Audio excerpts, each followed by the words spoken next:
Dopo una tregua concomitante con le festività natalizie torna nella Marca l'incubo furti. È sufficiente dare un'occhiata ai social per vedere come siano quasi quotidiane le segnalazioni di colpi tentati o andati a segno. Nelle ultime ore i banditi sono entrati in azione a Biancada in un appartamento al secondo piano di una palazzina, si sono arrampicati mentre i proprietari erano in casa senza riuscire a portare a termine il loro piano.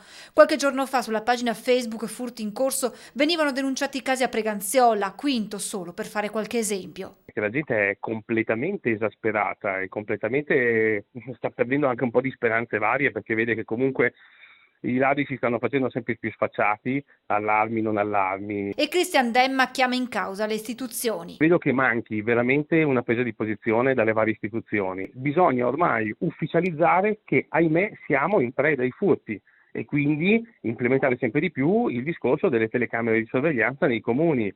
Intanto anche nel 2020 continua l'impegno dell'associazione Furti in corso con incontri pubblici, ma spiega Demma serve l'intervento dei comuni. Devono implementare i controlli dei vigili urbani e trovando una soluzione anche facendo dei bandi come qualcuno sta fatto, dando una mano alle persone che non tutti hanno la possibilità di acquistare un allarme o una vigilanza.